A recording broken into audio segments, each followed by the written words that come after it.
ikaze iyi ni Shine with Scripture. Rubyiruko rw'Ababibure turi kumwe tugiye kuganira.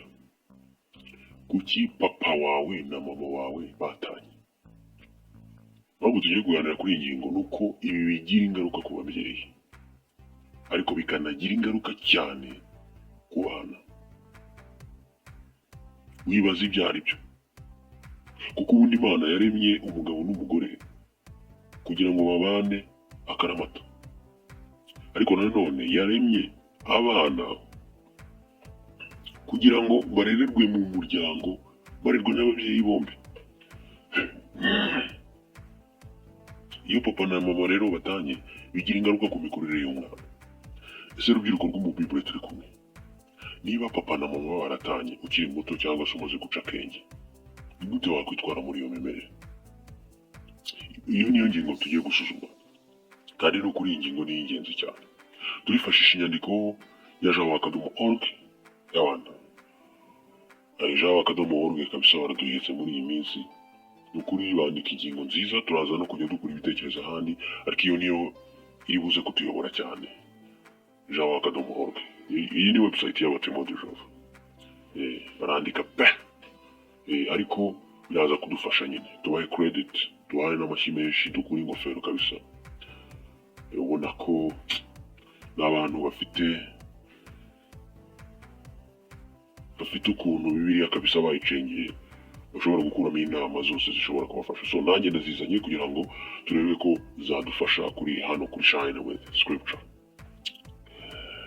Ellen uvugwa muri iyo nyandiko ya jawa.org yaravuze ngo igihe papa yadusigaga nari kumwe na mama mu rugo, nari mfite imyaka 6 gusa, ku buryo ntari nsobanukiwe ibyari mu biro. Nari nicaye hasi ndeba televiziyo, ariko nkumva mama ararira atsikimba yinginga papa ngo areke kugenda. Yamanutse amadarajya cyangwa se amayesikariye afite ivarisi, arapfukama aransoma, arambwira ati humura ndacyagukunda. Nuko arasohoka aragenda. Hashize igihe kirekire cyane ntongeye kumubona. Kuva icyo gihe natangiye gutinya ko na mama azansiga akagenda. Iyo ababyeyi batandukanye, by'umwihariko abana bakiri bato, umwana bimugiraho ingaruka ku mitekerereze ye n'imikurire ye. Niyo mpamvu ababyeyi b'Ababibure turi kumwe aha ngaha, ibyo mujya mukora byose ku bijyanye no gutana, mujye muzirikana ko muba muri kwica abana banyu. Utise mu gihe yakunaniye wabura kumuta. Ibyo ntabwo mbizi, ariko reka ibi bintu tubikore gutya kwanza. Wenda ibyabaye byarabaye, ariko urubyiruko rw'Umubibure turi kumwe, iba ujya wigira hajya ubizirikana. Ubundi buriya bipfira ku mahitamo mukoreye mugiye gushaka, sibyo? Ibyo ujye ubyitondera. Urashaka umuntu umukurikiyeho amafaranga, isura nziza, stati yiwe, wumva ibyo bintu bizamara kangahe? Ariko se ikibazo, wowe nushaka kubikora 5, 6 ibyo birakureba. Umwana bimugiraho ingaruka. Umwana ntabwo yaremewe kurerwa n'umubyeyi umwe, keretse ugize ibyago umwe mu babyeyi agapfa.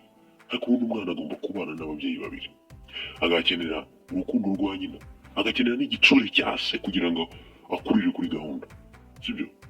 Rero iyo ababyeyi batandukanye, umwana abura kimwe muri ibi. Abura nyina, akabura igitsure cya se, kimwe muri ibyo bitewe n'umusigaranye. Buriya ababyeyi batanye, umwana agira ngo isi imurangiriyeho. Niba byarigeze kukubaho urabizi, wagize ngo isi kurangiriyeho, uba umeze nk'ubwiriwe n'ibyago bizahora bigukurikirana ubuzima bwawe bwose, kandi koko biragukurikirana burya, sibyo? Bikunze gutuma umuntu yumva afite ikimwaro n'uburakari, agahangayika, akagira ubwoba kuko yatawe, akagira umutima aramucira urubanza, akiheba, kandi akumva yaratakaje ikintu gikomeye cyane. Kandi koko utakaje ikintu gikomeye, gutakaza umubyeyi umwe mu babyeyi bawe. Hari n'igihe umuntu agira umujinya kumva arashaka kwihorera. Kuki papa yasize mama? Kuki mama yasize papa? Ukumva uzamwumvisha umunsi umwe. Niba ababyeyi bawe baherutse gutana, Umubibure turi kumwe hano, ushobora kumva rwose nawe umeze utyo. Kandi kuko nk'uko bigaragara mu Efeso igice cya 6 umurongo wa 1 kugera 3, Imana yarakuremye kugira ngo wumvire so na nyoko, ariko nanone nabo bagutoze kuba umuntu w'umugabo cyangwa umugore mu gihe kiri imbere. Imana yashakaga kurerwa n'ababyeyi bombi, so na nyoko, papa na mama. Icyakora none ubu hari umwe mu babyeyi bawe utazongera kubona buri munsi, nyamara waramukundaga cyane. Daniel uvugwa muri iyi ngingo yaravuze ngo ufite ababyeyi batanye, uyu Daniel afite ababyeyi batanye mu gihe yari afite imyaka 7. Yaravuze ati rwose numvaga nkunze papa, yifuza ko ari we twabana, ariko mama niwe wawe uburenganzira bwo kuturera. Ibi bintu bigira ingaruka ku bana nimushaka mujye mubireka.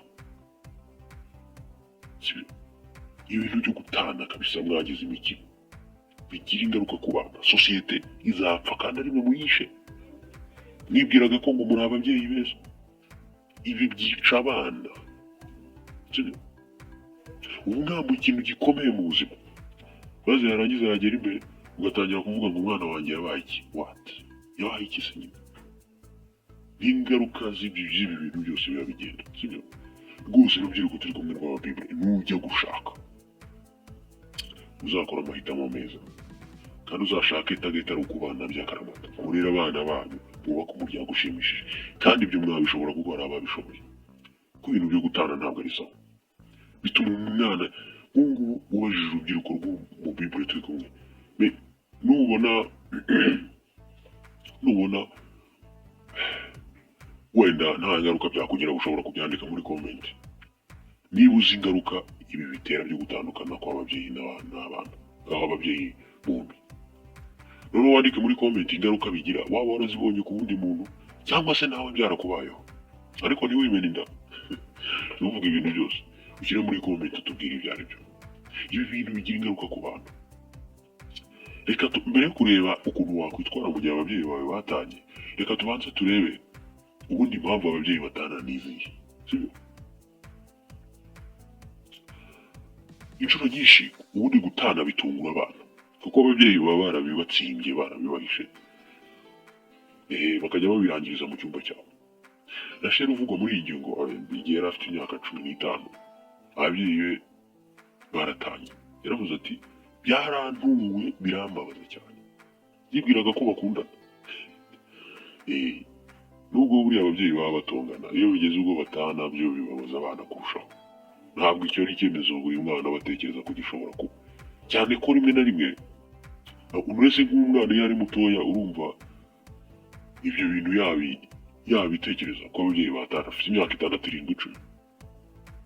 Kandi niyo uri mukuru ntabwo uba wibaza ko byagera ubwo ababyeyi batandukana gutyo gusa, sibyo? Ariko nyine bibaho, akenshi bitungura abana.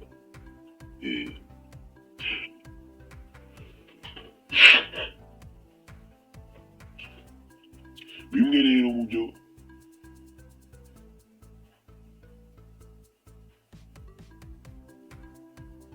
ababyeyi batana bashingiraho, cyangwa se zimwe mu mpamvu zituma batana, harimo nk'igaragara muri Matayo igice cya 19:9. Iyo umwe muri bo aciye inyuma uwo bashakanye, ni papa wawe cyangwa ni mama wawe aciye inyuma mugenzi we. Imirere nk'iyo rero Imana yemerera abashakanye ko bashobora gutana. Uwahemukiwe ashobora aba afite uburenganzira bwo gutandukana na mugenzi we, kandi akaba ashobora kongera gushaka. Ibyo Imana irabyemera. Ni nayo mpamvu yonyine yemera ko abashakanye batandukana, buri umwe akaba ashobora kongera gushaka. Icyakora nanone hari igihe gukankama, umujinya no gutukana biva mu rugomo, bigatuma umwe mu babyeyi atinya ko we n'abana be bazagirirwa nabi. Icyo gihe nabwo aba ashobora gutandukana n'uwo bashakanye.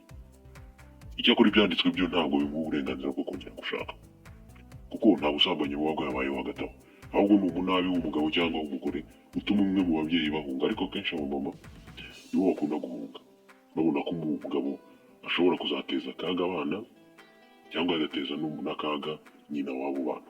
Nyina rero ashobora gufata umwanzuro wo guhunga, ariko abagabo nabo basigaye bahunga ingo. Hari igihe umugore kabisa ajya aho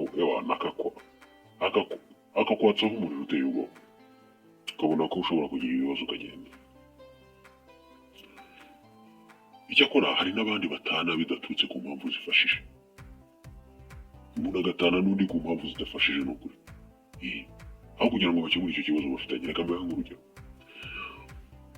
urabona umwe ashobora gutana n'undi bitewe n'ubwikunde, avuga ngo nta byishimo nkigirira muri uru rugo.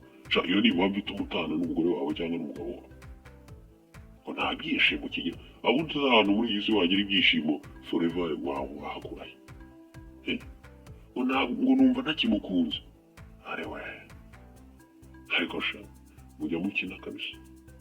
ibyo bigatuma utana n'umugore wawe, bigatuma abana bastruggling. No, ntabwo ari byo, sibyo? ibyo ntabwo bishimisha Imana. yanga abatana bitewe n'izo mpamvu. rambura muri Malaki igice cya 2:16. ntabwo ariyo topic turiho, ariko uyu murongo reka tuwusome. Malaki igice cya 2:16 baravuga ngo Imana yanga abatana, niko Yehova Imana ya Isiraheli avuga. ikanga n'umuntu utwikiriza imyambaro y'urugomo, niko Yehova Nyiringabo avuga. mujye murinda umutima wanyu ntimukariganye. Imana ntikunda abantu batana ku mpamvu nk'izo zidafashije.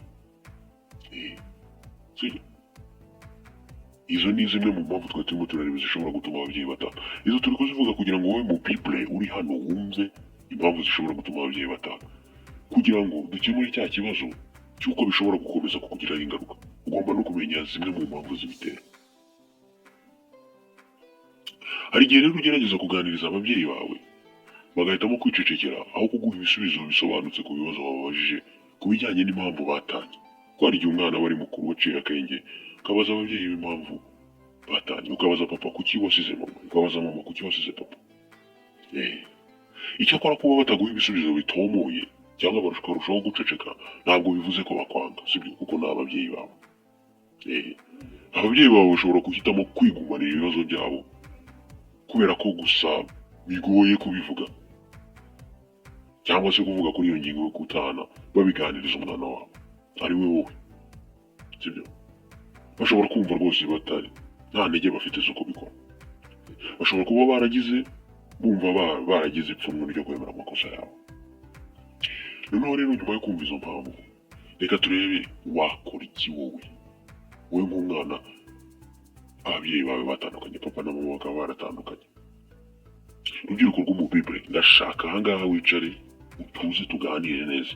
hano tugiye kubwizanya ukuri ko ibintu bihari ushobora gukora n'ibyo udashobora kugira ikintu ukoraho mu gihe papa na mama batanye. ibyo byumve ubyakire rwose, nta nabi tugamije hano. iyi ni Shine with Scripture. wibuke niba utarakora subscribe ushobora gukora subscribe aho hasi kandi ugatanga n'igitekerezo. icyo wakora, reka turebe ibintu nka bine wakora, sibyo? reka duhere ku cya mbere. sobanukirwa neza ibiguhangayikishije. buriya iyo ababyeyi bawe batanye wumva isi isa n'ikurangiriyeho. niyo mpamvu bishobora gutuma utangira guhangayika, ukanahangayikira ubundi bintu utajya guhangayikira. bya bintu bitajyaga biguhangayikisha cyangwa ngo bigire ikibazo bigatangira kuguhangayikisha kubera ko papa na mama batanye. nubwo byaba bimeze gutyo rero, iyo umenya ibiguhangayikishije ibyo ari byo, bituma umenya n'uko byitwaramo, sibyo? reka dufate urugero. ikintu cya mbere gishobora kuguhangayikisha, ushobora kuba uhangayikishijwe n'uko umubyeyi usigaranye nawe ashobora kuzagutana bakagenda. icya kabiri, ushobora kuba uhangayikishijwe n'uko umuryango wawe cyangwa wanyu utazabona amafaranga ahagije yo kubatunga. urumva niba ababyeyi bakoraga ari babiri, icyo urumva nyine hari ikigabanukaho muri finance. ushobora kuba uhangayikishijwe n'ibyo. nanone ushobora kuba wumva ko ababyeyi bawe kuba baratanye ushobora kuba ubifitemo uruhare. ese baba batanyumvikanaho ukuntu nabyawe, baba batanyumvikanaho ku makosa yanjye, baba batanyumvikanaho ko ibintu byinshi bitandukanye. nanone ushobora kuba uhangayikishijwe nuko nawe nushaka utazashobora kubana neza n'uwo muzashakana, bizagenda nk'uko byagenze ku babyeyi bawe. hari n'ibindi bishobora kuguhangayikisha kuri iyo ngingo, ntabwo tubivuze byose. Ese uhangayikishijwe n'iki muri ibyo bintu?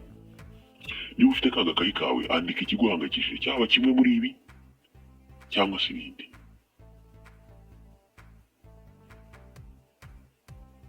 Sibyo? Cyangwa se ibindi. Hanyuma niba wamaze kubyandika rero, niba wamaze kubyandika turi kumwe aha ngaha tukiri kumwe, hita ukora iki kintu cya kabiri. Gira umuntu muganira ku biguhangayikishije. Bya bindi twavuze. Umwami Salomo yaravuze mu Mubwiriza igice cya 3:7. Hariho igihe cyo gutanyura n'igihe cyo kudoda, igihe cyo guceceka n'igihe cyo kuvuga. Icyo rero kiba ari igihe cyawe cyo kuvuga ku biguhangayikishije. Umuntu wa mbere ugomba kuganiriza ibyo bintu, biratangaje, ni ababyeyi bawe batandukanye.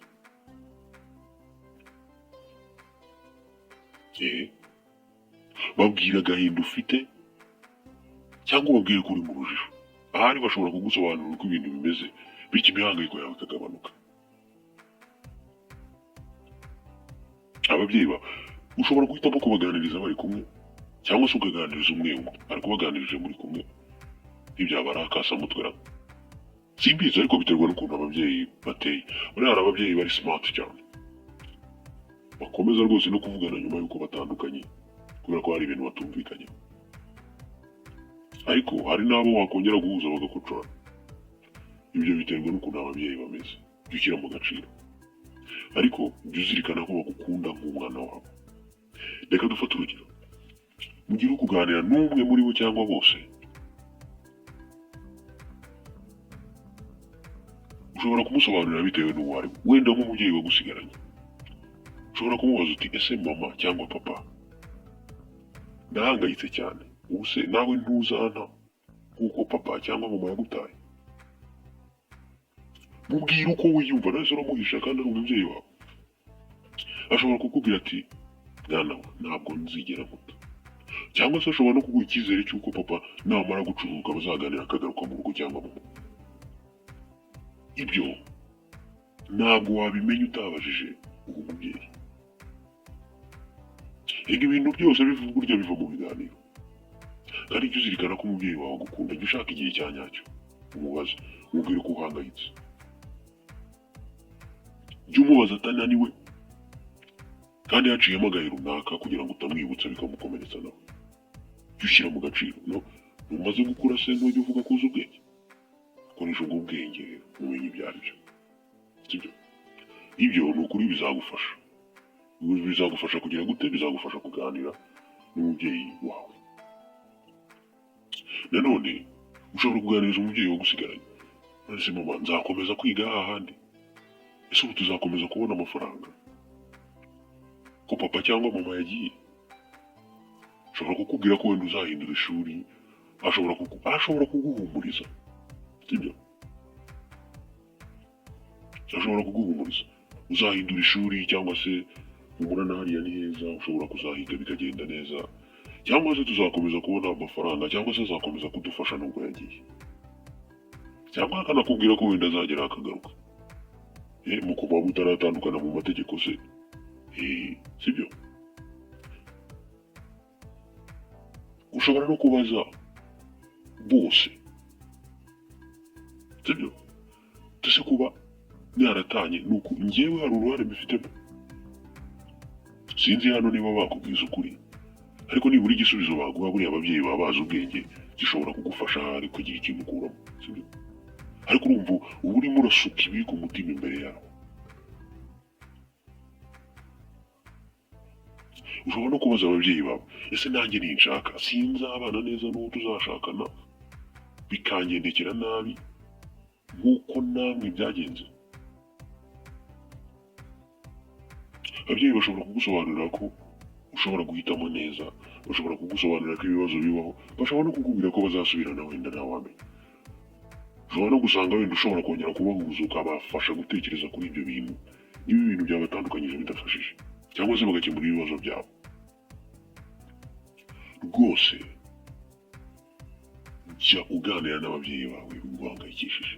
Niba hari n'ikindi tutavuze muri ibi ushobora kukibabaza, sibyo? N'ababyeyi bawe bizagufasha. Ariko noneho hari igihe ababyeyi bawe biba bitakunda, hari igihe biba bitavamo rwose, ugasanga ni hatari. Igihe bidakunze kuganiriza ababyeyi bawe impungenge ufite, cyangwa badashobora kugusobanurira uko ibintu bimeze, jya ushaka undi muntu ushobora kubwira w'inshuti yawe ukuze, umuntu ukuze w'inshuti yawe. Fata iya mbere ushaka uwo muntu kugira ngo agutege amatwi, bishobora kuguhumuriza. Kuko mu migani igice cya 17 umurongo wa 17 haravuga ngo inshuti nyakuri gukunda igihe cyose kandi kubera umuvandimwe mu gihe cy'amakuba. Uba uri mu gihe kibi cyane, rero aho ni inshuti ibera inshuti gishaka kuyiganiriza. Wibuke inshuti ikuze sobanukiwe ibintu, sibyo? Kandi ni wowe ugomba gutera iya mbere ukajya kuyishaka. Icyakora hari ikindi kintu utakwiriye kwibagirwa gukora. Zaburi ya 65 umurongo wa 2 haravuga ngo wumva amasengesho abantu b'ingeri zose bazaza aho uri. Ntukibagirwe ko data so wo mu ijuru yiteguye kugutega amatwi kuko ari we wumva amasengesho. Ibyo ntukabyibagirwe. Na mbere yo gukora ibyo bintu bindi byose jya ubanza usenge so wo mu ijuru, umubwire ibiguhangayikishije kandi umwereke n'umupango wawe. Niba ugiye kubiganiraho n'ababyeyi cyangwa iyo nshuti yawe, umwereke rwose kandi umubwire aze kubafasha kugira ngo ubone ibisubizo bikunyuze. Petero wa mbere igice cya 5 umurongo wa 7 haravuga ngo muyikoreze imihangayiko yanyu yose kuko ibitaho. Suka ibiri ku mutima wawe imbere ye, ndavuga imbere ya so, kuko akwitaho. So wo mu ijuru niwe mvuga. Ibyo bizagufasha. Ngibyo ibintu bibiri wakora: ni ugusobanukirwa neza ibiguhangayikishije ukabyandika, hanyuma ukazabiganiraho n'ababyeyi bawe ureba ku gapapuro ibyo wanditse, cyangwa se ababyeyi bawe baba bidashoboka ukabiganiriza inshuti yawe ikuze ishobora kugusobanurira ibyo bindi byabyo. Hanyuma hasigaye ibintu bibiri kuko twavuze ibintu. Icyakora bibiri bisigaye byo ni ibintu udakwiriye gukora. Reka mbisubiremo, bibiri bisigaye ni ibintu udakwiriye gukora. Ibyo ni ibiki rero? Icya mbere udakwiriye gukora, ntukabike inzika. Daniel twigeze kuvuga yaravuze ati ababyeyi banjye barangwaga n'ubwikunde. Mu by'ukuri ntibigeze batuzirikana kandi ntibanatekereje ko ibyo bakora bitugiraho ingaruka. Ibyo Daniel yavuze kuko nibyo kandi birumvikana, ko niko kuri. Ariko se ni akahe kaga gashobora kugera kuri Daniel aramutse akomeje kugira umujinya no kubika inzika? By'uko ababyeyi be batigeze bazirikana ko gutana kwabo bizagira ingaruka kuri abo bana nawe ari. Mu migani igice cya 29 umurongo wa 22 aravuga ngo umuntu ukunda kurakara abyutsa amakimbirane, kandi ukunda kugira umujinya agwiza ibicumuro. Nta kindi kintu umujinya uzana usibye kwihorera. Ese ubwo byaba bikwiriye? Ese kwihorera, baravuga ngo nujya ushaka kwihorera jya ucukura imva ebyiri, iyawe n'iy'uwunguwo. Kuko kwihorera ntabwo bijya birangira. Ni urubanza rwose usigira n'abagukomokaho. Urabona kanaka abana bawe bakazihorera, abuzukuru bakazihorera, ko ibyo mukazabivamo ryari? Kubika inzika nta kindi kintu bishobora kumara, sibyo? Rero nawe ujya wirinda kubika inzika nubwo ababyeyi bawe batandukanye. Nubwo Daniel bishobora kumugora kubabarira ababyeyi be, ariko se abigerageje akihata mu kubabarira byamufasha iki aho kubabikira inzika? Mu Efeso igice cya 4 umurongo wa 31 na 32 haravuga ngo gusharira kose n'uburakari n'umujinya no gukankama no gutukana bive muri mwe rwose, hamwe n'ububi bwose, ahubwo mugirirane neza, mugirirane impuhwe, kandi mube mwiteguye kubabarirana rwose nk'uko Imana nayo yababariye rwose binyuze kuri Kristo. Uyu murongo wavuze ngo ugomba kuba witeguye kubabarira. Ntabwo ari ukubabarira kuko habaye ikosa, ugomba kuba witeguye kubabarira, haba amakosa cyangwa ataba, ugomba kuba witeguye kubabarira. Imana ntabwo yagusaba ibintu izi ko ari ibintu bitazagufasha, oya.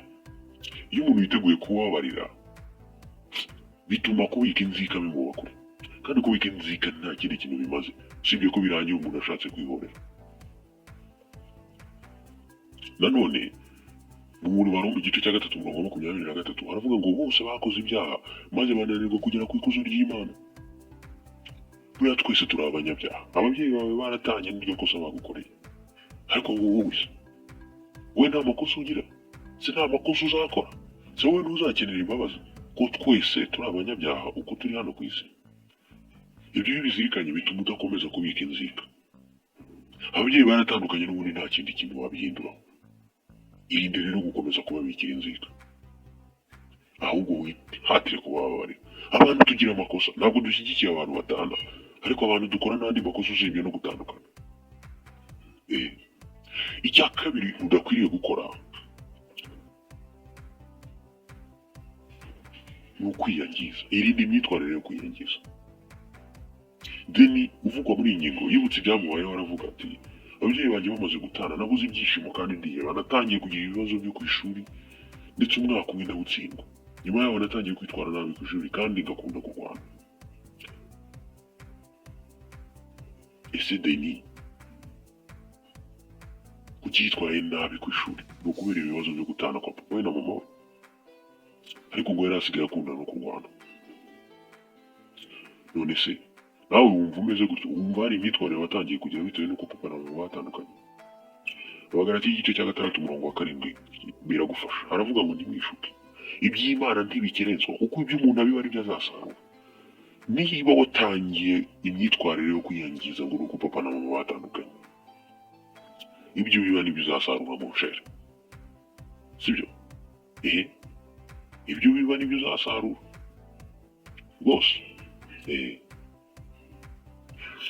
Iyo umuntu akomere, jya wirinda icyo kintu, wirinde kubika inzika, wirinde n'imyitwarire ishobora kukwangiza. Iyo umuntu akomeretse wenda akavunika igufwa, ntabonye ko bishobora gusaba ibyumweru cyangwa amezi runaka kugira ngo akire. Uburyo bwo gurera ibikomere byo mu mutima nabyo bisaba igihe kirekire kugira ngo bikire. Jya wihanganira rero icyo gihe. Hari intiti zivuga ko ingaruka zikomeye ziterwa n'ubutane zishobora gushira nko mu myaka 3. Icyo gihe gishobora gusa naho ari kirekire, ariko wibuke ko hari byinshi biba bigomba kubaho mbere y'uko ubuzima bwawe busubira ku murongo. Kimwe muri ibyo bintu ni ukongera gushyiraho gahunda yawe usanganywe yo kongera kwegerana n'Imana. Kwegerana n'Imana niyo nshuti ishobora kukomora ibikomere ufite ku mutima, kandi wihanganira igihe bizafata, sibyo? Wibuke ko n'ababyeyi baba bafite ibikomere, jya woroshya rero umutsi, sibyo? Ababyeyi nabo barakomeretse si wowe wonyine, ariko nibamara gukira gatoya bazagufasha mu buryo bukwiriye, sibyo? Ubuzima bwawe kandi buzagenda bugaruka ku murongo, nta mvura igwa ngo ireke guhita. Uzirikane ko kuba baratanye umwe muri bo yakoze amakosa, ndavuga ababyeyi bawe.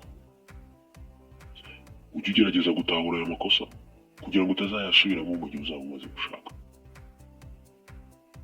Umunyamakenga iyo abonye amakuba aje arihisha, ariko utaraba inararibonye arakomeza akagenda agahura n'akaga. Imigani igice cya 24:12. Nubwo ababyeyi bawe baba batarashoboye kugira urugo rwiza, ntabwo ari kashe igaragaza ko wowe utazagira urugo rwiza.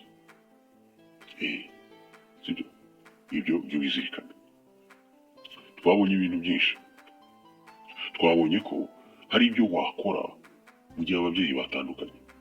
Ibyo wakora ni iki? Gusobanukirwa neza ibiguhangayikishije, ukagira n'umuntu muganira ku biguhangayikishije, ababyeyi bawe cyangwa undi muntu. Hanyuma ibyo udakwiriye gukora ntukabike inzika, kandi wirinde imyitwarire ishobora kukwangiza. Ibyo nubikora, nubwo papa na mama batanye, ntabwo bizakomeza kugukurikirana ubuzima bwawe bwose, ahubwo ubuzima bwawe buzagaruka ku murongo.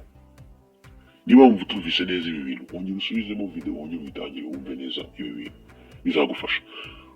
Mu Bible wari uri hano wakoze cyane, wibuke kugenda ukora subscribe na like, hanyuma tuzakomeza tubane ubutaha. Keep being blessed.